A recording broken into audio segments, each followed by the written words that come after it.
É convidada do Primeira Hora, Marta Miraldes, da SBI Consulting. Marta, muito bom dia. Bom dia. Vamos, numa altura em que se tem discutido tanto a afetação dos fundos do CREN e destes novos incentivos, vamos falar consigo para percebermos que fundos são, afinal, estes. Bom dia e obrigada pelo convite desde já. Efetivamente, a semana que passou abriu um concurso para alguns dos apoios disponíveis ao nível do CREN para as empresas. Estão disponíveis cerca de 190 milhões de euros para as empresas e, essencialmente, deverão ser usados para rentabilizar projetos de investimento que as empresas tenham. Quais são as empresas que podem estar incluídas nestes fundos, que podem, no fundo, recorrer a estes fundos? Bom, com algumas exceções em termos setoriais, de uma maneira geral, qualquer tipo de empresa, em qualquer forma jurídica, pode-se candidatar. Portanto, De qualquer dimensão? De qualquer dimensão. Portanto, há apoios disponíveis há uns mais específicos para PMEs e há outros em que em qualquer tipo de dimensão da empresa elas podem se candidatar.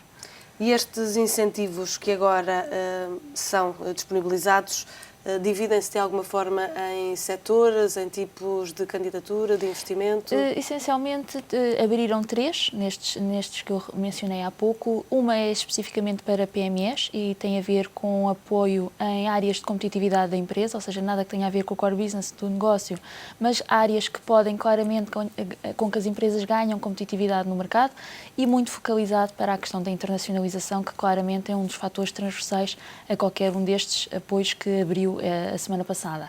Depois temos um especificamente para a inovação e esse não tem qualquer restrição em termos de dimensão da empresa, pode-se candidatar quer PMEs, quer grandes empresas, e temos também um específico para apoiar a criação de novas empresas, com um perfil exportador, também não especificamente, mas preferencialmente tecnológico. Portanto, temos estes três apoios disponíveis para as empresas se candidatarem. Mas apesar de haver três apoios disponíveis, de certeza que os critérios se afinam à medida que as candidaturas vão chegando. O que é que faz a diferença numa candidatura?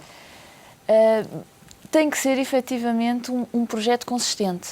As empresas têm que perceber que deverão ir ao CREN com projetos de investimento que já estariam a prever ou a planear, que estão de acordo com a sua estratégia. Eu sou da opinião que não vale a pena as empresas enquadrarem-se no CREN só porque há dinheiro disponível. Não, eu penso que todo o projeto de investimento que deve ser apresentado de acordo com a estratégia que a empresa já tinha delineado. Isso pode representar uma fragilidade quando as empresas alteram o rumo do seu investimento para se adequarem a este fundo? Pode ser, não é? Falta depois toda a consistência base e toda a estratégia da própria organização, não é? De levar a cabo aquele projeto de investimento.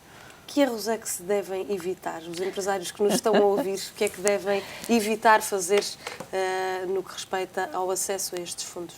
Ou então, se calhar, eu vou fazer a pergunta um bocadinho ao contrário. Devem ter, essencialmente, a preocupação, mas é de analisar muito bem o tipo de perfil de empresa e de projeto que estes concursos pretendem e tentar ir de encontro, ou seja, verificar se os seus projetos de investimento estão de encontro a estes dados.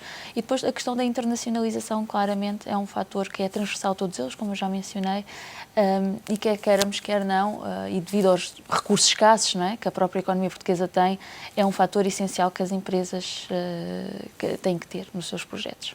Mas eu volto a repetir, e o que é que há a evitar? Evitar...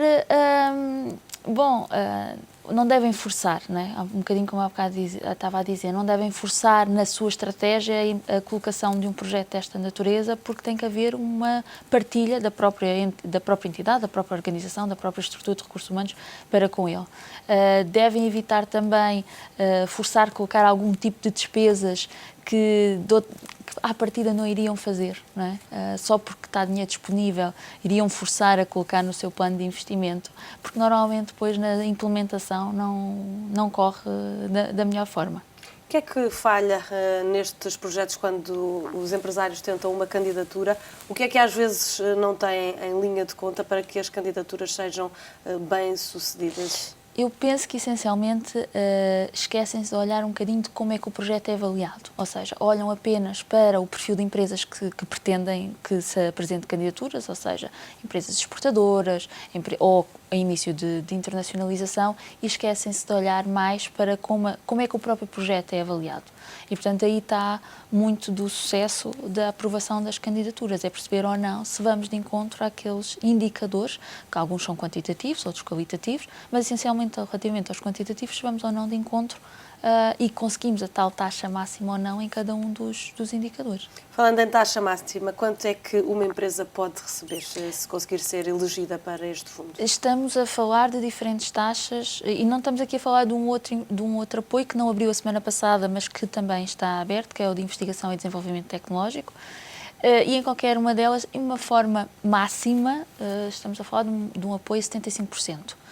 No de qualificação e internacionalização de PMEs, a taxa máxima é de 45%, sendo que numa despesa específica, é isso que tem agradado muito a alguns dos promotores de projetos, é que a despesa com a participação de feiras e exposições, a taxa aumenta para 75%. E se estamos a falar, traduzindo em euros, pode chegar a que montante esta ajuda? Não há grandes limites, ou seja, por exemplo, no de qualificação e internacionalização de PMEs, peço desculpa, estamos a falar de que podemos ter um apoio máximo de 400 mil euros. Ou seja, isto significa que, em média, estamos a apresentar quase 1 milhão de euros de investimento, que já é um investimento muito significativo para uma PME. No de inovação não há grandes limites, quer dizer, indicam que um projeto não pode ser apresentado mais do que 25 milhões de euros, mas isso também logo estragava toda a dotação orçamental que está disponível para todas as empresas. Portanto, de uma maneira geral e de uma maneira transversal, não há grandes limites, há limites, mas mínimos. Obrigada, Marta, pelos seus esclarecimentos sobre estes fundos disponíveis. Obrigada.